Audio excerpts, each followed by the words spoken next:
So now in this session, we are going to discuss about the Specific Relief Act and welcome you all on lecture 13 of Specific Relief Act. So let us start with the section 22. Now section 22 आपकी क्या बात कर रहे हैं? What section 22 talks about? Section 22 है आपका,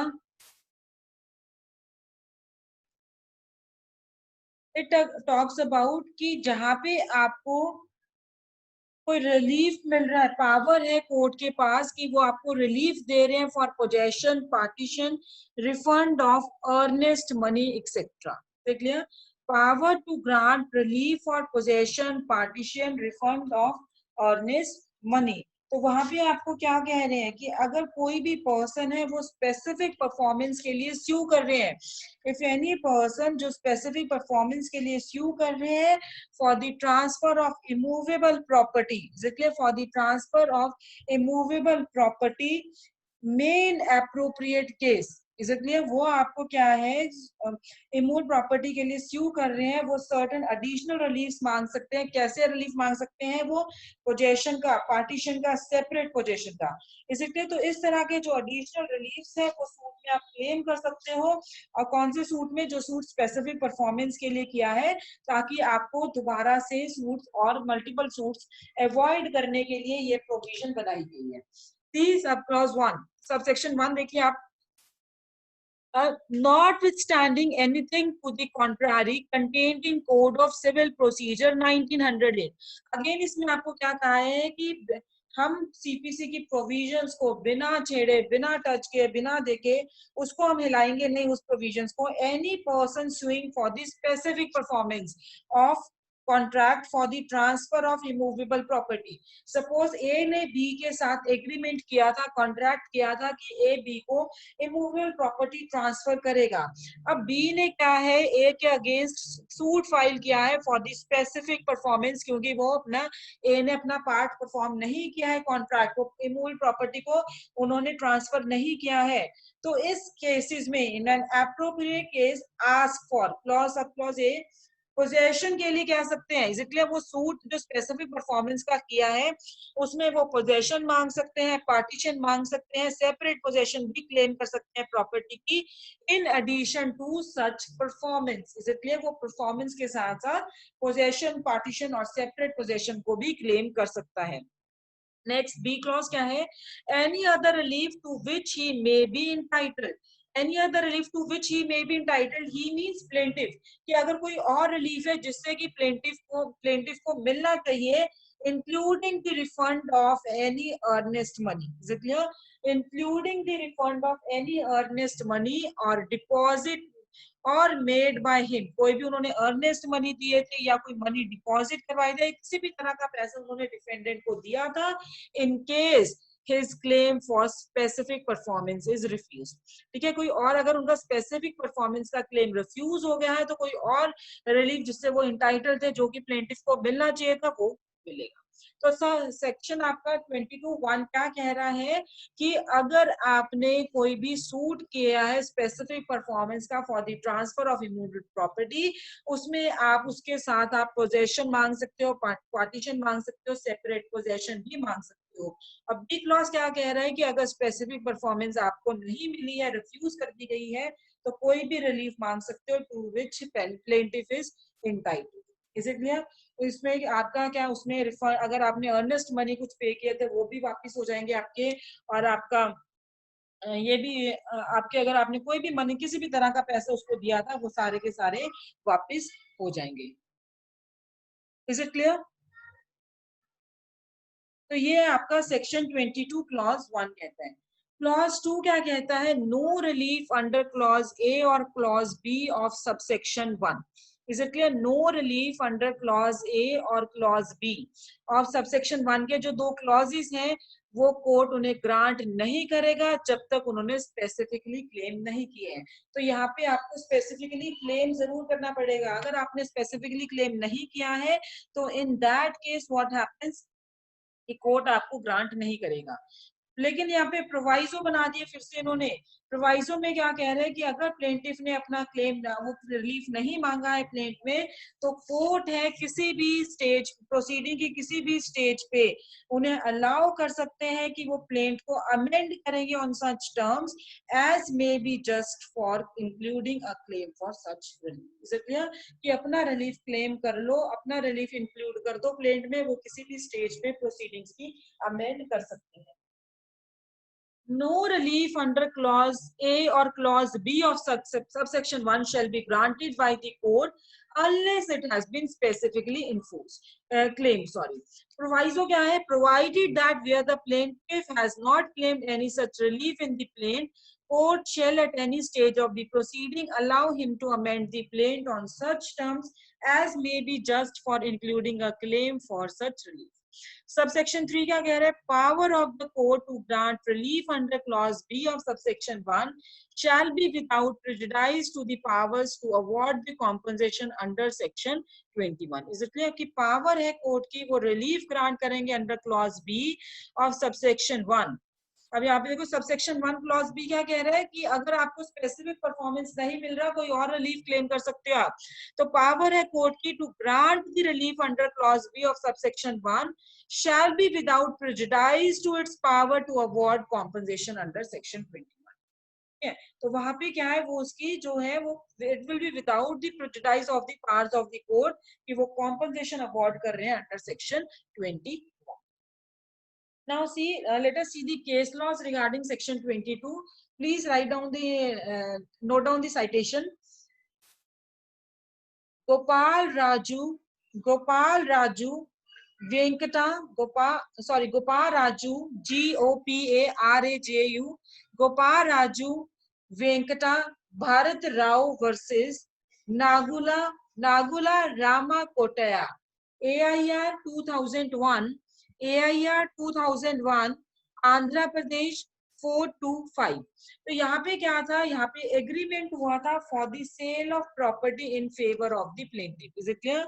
there was an agreement for the sale of property, किसके favour में? प्लेंटिफ को सेल करनी थी प्रॉपर्टी. नाउ प्लेंटिफ को उस प्रॉपर्टी की पोजेशन भी दे दी थी. अब जो एग्जीक्यूशन था एग्रीमेंट का वो बाद में होना था. जब कब होना था? जब पूरा का पूरा कॉन्सिडरेशन प्लेंटिफ ने पे कर दिया. Is it clear? See there was an agreement between plaintiff and defendant. Defendant ने एक प्रॉपर्टी सेल करनी थी प्लेंटिफ को. अब यहाँ पे प्लेंटिफ को पोजेशन भी देनी थी, लेकिन जो एग्रीमेंट एग्जीक्यूट होना था वो कब होना था? जब प्लेंटिफ ने सारा का सारा पैसा उसको डिफेंडेंट को पे कर दिया. Is it clear? ना जो ओरिजिनल ओनर था, जिसने ओरिजिनल ओनर की डेथ हो गई है, अब उसके अब क्वेश्चन अराइज होता है क्या उसके जो लीगेटीज है वो स्पेसिफिकली एग्रीमेंट को परफॉर्म करेंगे या नहीं करेंगे. तो इस केस में कोर्ट ने यही कहा था कि जो उसके लीगेटीज हैं, वो जो ओरिजिनल ओनर की डेथ हुई है, जो उसके लीगेटीज हैं विल के अंडर, वो डिस्पोजेस करेंगे प्लेंटिफ को. यहाँ पे क्या क्या था कि लीगेटीज के जो पर्सन की डेथ हो गई थी, उसके जो लीगेटीज है विल में जो वो लिख के गए थे, उसके अकॉर्डिंग जो उसके लीगेटीज है उन्होंने प्लेंटिफ को डिस्पोजेस कर दिया था. और सेल डीड की एग्जीक्यूशन मतलब कि उसको प्लेंटिफ को पोजेशन से निकाल दिया था. मैंने आपको बोला ना कि प्रॉपर्टी की पोजेशन ऑलरेडी प्लेंटिफ के पास आ गई थी, तो लीगेटीज ने उस पोजेशन से निकाल दिया था प्लेंटिफ को, और एग्जीक्यूशन थी जो सेल डीड की वो पोस्टपोन कर दी थी. नाउ प्लेंटिफ ने प्रूव कर दिया था कि ये जो एग्रीमेंट टू सेल एक जेन्युइन डॉक्यूमेंट है. तो यहाँ पे जब सूट स्पेसिफिक परफॉर्मेंस का सूट की किया, तो यहाँ पे क्या हेल्ड हुआ था कि जो प्लेंटिफ है he was entitled to the relief of specific performance of agreement. Is it clear? वो पोजेशन ऑफ प्रॉपर्टी थी that was against the legatee of the original owner property. तो यहाँ पे स्पेसिफिक परफॉर्मेंस का कॉन्ट्रैक्ट होगा. तो अगर ओनर की डेथ हो जाए, पार्टी की किसी की डेथ हो जाए, तो वहां पे उसके लीगल रिप्रेजेंटेटिव स्पेसिफिकली परफॉर्म कर सकते हैं contract.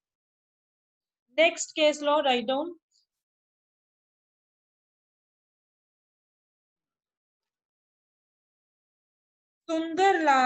Sundarlal versus Gopal Sharan. Sundarlal versus Gopal Sharan 2003 volume 3 AIC 964, AIC 964 Madhya Pradesh.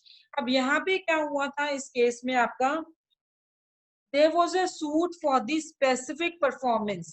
where there was a suit for the specific performance relief मांगा था ऑफ पोजेशन, यहाँ पे पोजेशन का रिलीफ नहीं मांगा गया था।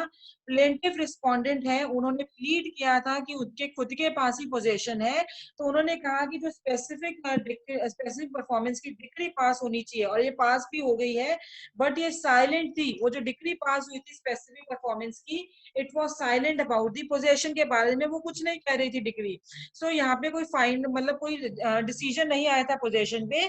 तो यहाँ पे जो एग्जीक्यूशन ऑफ डिक्री थी, डिक्री की जब एग्जीक्यूट हो रही थी, प्लेंटिफ ने उस टाइम पे पोजेशन क्लेम किया। कब की है? जब डिक्री एग्जीक्यूट हो रही थी। तो यहाँ पे हेल्ड हुआ कि जो रिलीफ था पोजेशन का could be given by the executing court, relief can be given by the executing court. Is it clear? So decree of specific performance of contract जो था वो इम्प्लाइड है कि वो डिक्री फॉर दी पोजेशन भी है। अगर वहां पे मेंशन नहीं था, लेकिन उन्होंने कहा specific performance contract specific performance की डिक्री थी, तो वो इम्प्लाइड है कि यहाँ पे डिक्री फॉर पोजेशन भी आई।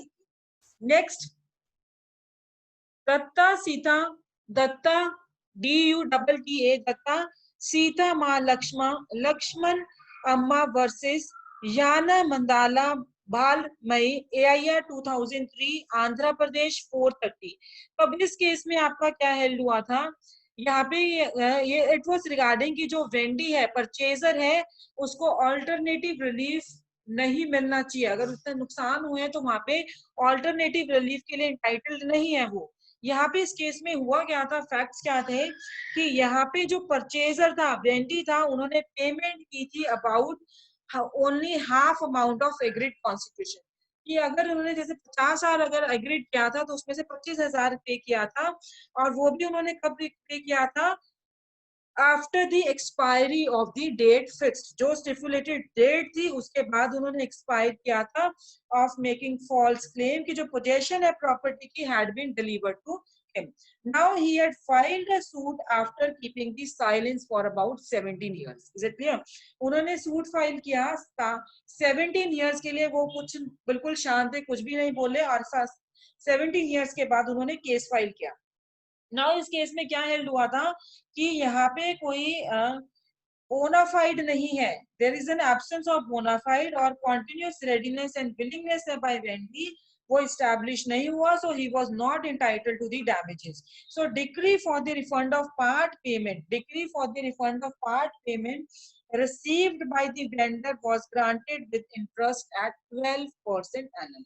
तो यहाँ पे जो डिक्री हुई थी, उन्होंने कहा था पार्ट पेमेंट का रिफंड किया जाए जो कि सेलर को मिला था, एंड विद द इंटरेस्ट, और वो इंटरेस्ट कितना था? 12% per annum. Is it clear? Next, Sudha Sudhakarrao Shandarrao, Sudhakarrao SUDHAKARRAO, Shandarrao SHANDARRAO, Sarnaik versus Bhanudas N Deshmukh, AIR 2004, AIR 2004, Bombay 350।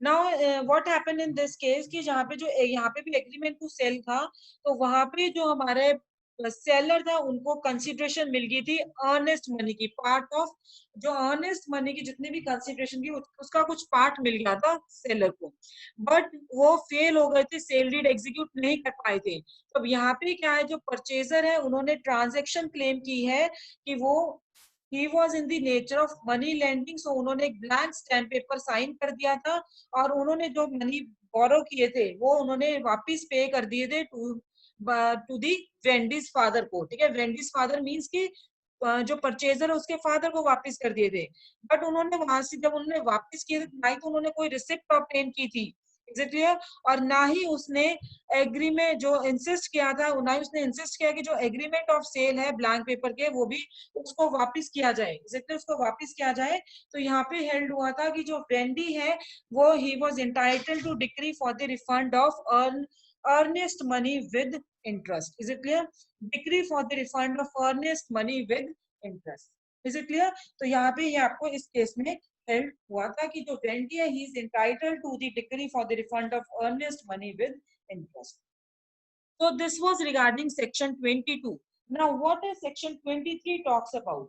23 says liquidation of damages not a bar to specific performance. Now I hope so liquidated damages सबको पता होगा कि what is the liquidated damages. चलो फिर भी repeat कर रही हूँ, liquidated damages होते हैं जो आपका प्री एस्टिमेटेड damages है कि वहां पे आपने जब आपने कॉन्ट्रैक्ट किया था तभी आपने डिसाइड कर लिया कि अगर कल को ब्रीच हो रहा है, if there is any breach of the contract, तो डैमेजेस कितनी मिलेंगी, इसलिए कितनी डैमेजेस दूसरी पार्टी को जिसको लॉस हुआ उसको कितने डैमेजेस पे करेगी, ठीक है पार्टी. सो डिफेंडेंट ने अगर सपोज ब्रीच किया है तो वो डिफेंडेंट है, प्लेंटिफ को कितना अमाउंट पे करेगी, वो है प्री एस्टिमेट डैमेजेस है कि पहले ही वो डिसाइड कर लेते हैं. फॉर एग्जाम्पल ए ने बी से कॉन्ट्रैक्ट किया था और उसमें क्या है वहां पे ए ने ब्रीच ऑफ कॉन्ट्रैक्ट कमिट किया है और उन्होंने वहां पे क्या पहले जब कॉन्ट्रैक्ट किया था तो उन्होंने तब भी एक कंडीशन लिख दी कि अगर इन case of breach the penalty is ₹50,000. Suppose उन्होंने कहा कि प्री एस्टिमेट डैमेजेस कितने हैं 50,000, तो इसको हम लिक्विडेटेड डैमेजेस बोलते हैं. Is it clear? तो यहाँ पे क्या है कि ब्रीच अगर कमिट कर दिया है किसी भी पार्टी ने तो दूसरी पार्टी को कितना वो पे करेगा, जिसको लॉस हुआ है 50,000 पे करेगा. इट इज नॉट नेसेसरी कि पूरा का पूरा 50,000 ही पे करेगा, अगर उसको कम नुकसान हुआ है तो वो कम भी पे कर सकते हैं. तो लिक्विड सेक्शन 23 में क्या कहा है कि जो लिक्विडेटेड डैमेजेस है ये बार नहीं है to specific performance, to specific performance के लिए ये बार नहीं है लिक्विडेटेड डैमेजेस. तो यहाँ पे आपका क्या है, अब यहाँ पे देखिए सेक्शन 23 क्या कह रहा है आपका, अब contract otherwise proper to be specifically enforce, कि कॉन्ट्रैक्ट ऐसा है जो अदरवाइज वो स्पेसिफिकली इन्फोर्स हो सकता है, may be so enforced, enforce करवा भी सकते हो through a sum be named in its amount to be in case of its breach. ठीक है, through a sum be named, through a sum be name मतलब क्या होता है कि वहां पे आप ऑलरेडी मेंशन कर दोगे कि अगर ब्रीच हो गया है तो उसमें आप कितना अमाउंट पे करोगे, और जो पार्टी है इन डिफॉल्ट, ठीक है, जिसने ब्रीच कमिट किया है इज विलिंग टू पे, किसे वो विलिंग भी है, उसको वो पे भी करना चाह रही है. इज इट क्लियर कि उसने डैमेजेस किया है, उसने ब्रीच कमिट किया है, तो वो क्या है, he is ready and willing to pay that amount. Is it clear? If the court, having regard to the terms of contract and other attending circumstances, is satisfied that the sum was named only for the purpose of securing performance of contract. ठीक है, अब अगर contract है वो satisfied हो रहा है जब वो कॉन्ट्रैक्ट की टर्म्स को देख रहा है या और सर्कमस्टांसेस से रिलेटेड है उसको देख रहा है, और वो सेटिस्फाइड हो रहे हैं कि जो सम है जो उन्होंने अमाउंट ऑलरेडी मेंशन किया था वो सिर्फ इस पर्पस के लिए किया था कि कॉन्ट्रैक्ट परफॉर्म करने के लिए, कि कॉन्ट्रैक्ट की जो परफॉर्मेंस है वो सिक्योर हो सके, and not for the purpose of giving to the party in default an option of paying money in view of specific performance. तो इसके लिए हुआ था कि वो आप देखो अब यहाँ पे क्या है, ये क्या कह रहे हैं आपका कि आपने ये जो लिक्विडेटेड डैमेजेस डिसाइड किए थे वो किस पर्पस के लिए किए थे, ये नहीं था कि आप दूसरी पार्टी को अलाउ कर दो कि ठीक है अगर स्पेसिफिक परफॉर्मेंस नहीं है तो आप मुझे इतना पैसा दे देना. नो, सिर्फ इसके लिए उन्होंने किया था, ये डिसाइड की तो जो हमारी कॉन्ट्रैक्ट है उसको स्पेसिफिकली परफॉर्मेंस करवाने के लिए एक तरह की ये सिक्योरिटी थी कि वो अगर आपको कल को ये है कि ठीक है, यहाँ पे भी एग्जाम्पल में तो बहुत छोटा अमाउंट लिया 50,000, तो इसकी जगह हम 50 लाख ले लेते हैं, तो आपको ये कि कॉन्ट्रैक्ट अगर नहीं पे किया तो 50 लाख पे करना पड़ेगा. ठीक है, उससे बजाय तो आप कॉन्ट्रैक्ट ही पे कर दो, कॉन्ट्रैक्ट ही परफॉर्म कर दो. तो सिर्फ ये सिक्योर करने के लिए है, ना कि दूसरी पार्टी को ऑप्शन देने के लिए है कि अगर कल को तुमने ब्रीच कमिट किया है, परफॉर्म नहीं किया है कॉन्ट्रैक्ट, तो तुम मेरे को ये अमाउंट पे कर दो. Is it clear? सब subsection 23 bar of suit for compensation for when enforcing the specific performance under this section. Subsection 2 देखिए, when enforcing specific performance under this section, कि सेक्शन 23 के अंदर जब आप स्पेसिफिक परफॉर्मेंस कर रहे हो, इन्फोर्स करवा रहे हो, court shall not also decree payment of the sum so named in the contract. तो वहां पे कोर्ट है वो कोई डिक्री पेमेंट नहीं देगा, पेमेंट की डिक्री नहीं देगा इसके लिए जो कॉन्ट्रैक्ट में आपने ऑलरेडी मेंशन किया हुआ है. Is it clear? स्पेसिफिक तो सेक्शन 23 आपको क्या कह रहे हैं, स्पेसिफिक परफॉर्मेंस के लिए. Is it clear? सेक्शन 23 से ही कि अगर आपको स्पेसिफिक परफॉर्मेंस करवाना है तो वहां पे आपको क्या है, you can ask for the, वहां पे आप ऑलरेडी लिक्विडेटरी डैमेजेस को डिसाइड कर सकते हो, प्री एस्टिमेट कर सकते हो, लेकिन वो सिर्फ किस पर्पस के लिए है, कोई स्पेसिफिक पर्पस परफॉर्मेंस को सिक्योर करवाने के लिए है। Is it clear? So this was regarding section 23. The liquidation of damages is not a part to the specific performance. Next, section 24 क्या कह रहा है? What section 24 talks about? Section 24 और 25 बहुत easy sections है. तो see what they are saying. Liquidation of damages not a part to specific performance. Section 23 हो गया है. Section 24 क्या कह रहा है? Bar of suit for compensation for breach after dismissal of suit for specific performance. clear? अब यहाँ पे क्या है? पार्टी है टू रेमेडीज के लिए क्या सकती है? Is it clear? वो टू रेमेडीज क्लेम कर सकती है, specific performance plus composition, but वो कभी भी टू सूट्स मेंटेन नहीं कर सकते, और वही हमारा सेक्शन 24 कह रहा है. सेक्शन 24 क्या कह रहा है? Bar of a suit for compensation for breach after dismissal of suit for specific performance. वो कह रहे हैं स्पेसिफिक परफॉर्मेंस के साथ आप कॉम्पोजिशन जरूर मांग सकते हो. ठीक है, अगर आपने नहीं क्लेम किया, अभी हमने अभी सेक्शंस में ये भी रीड किया है, ये भी स्टडी किया है कि आप अगर आपने नहीं क्लेम किया है कॉम्पोजिशन, तो कोर्ट आपको वहां पे अमेंड करने के लिए बोल सकती है कि आप अपनी क्लेम अमेंड करो और रिलीफ इंक्लूड कर दो, कॉम्पोजिशन इंक्लूड कर दो. लेकिन अब ये कह रहे हैं कि ठीक है, आप दो रेमेडीज मांग सकते हो पर सूट नहीं आप दो फाइल कर सकते हो, मेंटेन कर सकते हो. अगर आपका एक बार स्पेसिफिक परफॉर्मेंस का सूट डिसमिस हो गया है, फिर दोबारा आप कॉम्पोजिशन का सूट नहीं मांग सकते हो, सूट कॉम्पोजिशन के लिए सूट नहीं कर सकते हो. Is it clear? Dismissal of a suit for specific performance of contract. Is it clear? Suit dismiss हो गया स्पेसिफिक परफॉर्मेंस ऑफ कॉन्ट्रैक्ट का, और पार्ट देयर ऑफ या उसका part shall bar the plaintiff's right to sue for compensation. Is it clear? वो plaintiff की right को बार कर देंगे, वो प्लेंटिफ की राइट को बार कर देंगे. किस राइट को बार कर देंगे? वो कि वो दूसरा सूट नहीं कर सकते हैं, right to sue for compensation for the breach of such contract और part as the case may be. But उन्होंने क्या कहा है? Next they are saying but shall not bar his right to sue for any other relief. सिर्फ क्या है, compensation का बार किया. उन्होंने कहा अगर कोई और रिलीफ चाहिए आपको, ठीक है, कोई और रिलीफ चाहिए, तो जिसके लिए प्लेंटिफ एंटाइटल्ड है by reason of such breach, वो रिलीफ वो मांग सकते हैं. Is it clear? वो रिलीफ मांग सकते हैं. देखो, अगर स्पेसिफिक परफॉर्मेंस और अब यहाँ पे अगर प्लेंटिफ है, दोनों रेमेडीज एक ही उसमें क्लेम कर रहा है, सूट में क्लेम करेगा स्पेसिफिक परफॉर्मेंस और डैमेजेस, तो वहां पे क्या है? वहां पे he does not treat the contract to be an end. लेकिन जब एक बार प्लेंटिफ ने कॉन्ट्रैक्ट को रेप्यूटेट कर दिया, खत्म कर दिया, और उसने इलेक्ट कर दिया कि वो डैमेजेस के लिए स्यू करेगा, उसके बाद वो स्पेसिफिक परफॉर्मेंस ऑफ कॉन्ट्रैक्ट के लिए नहीं स्यू कर सकता, क्योंकि जो कॉन्ट्रैक्ट है is taken to be no longer subsisting to be enforced. So this was the case of Ram Prasad versus Babu Kashi Prasad Tiwari 1965 BLJR 2040. Is it clear? तो वहां पे आपको क्या है कि यहाँ पे अनदर केस लॉ देखो, जॉन वर्सेस मेमोती AIR 1985 केरला 120. अब यहाँ पे क्या था आपका?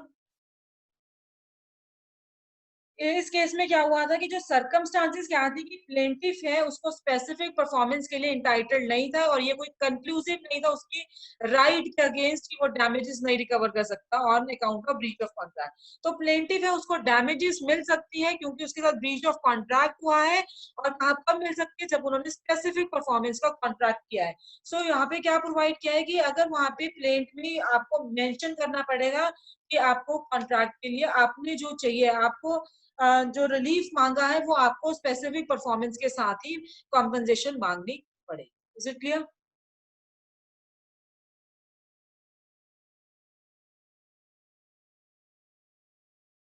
सेक्शन 23 और 24 क्लियर हो गया.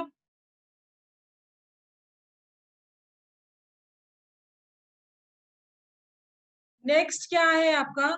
सेक्शन 25 देखिए. अब सेक्शन 25 क्या कह रहा है?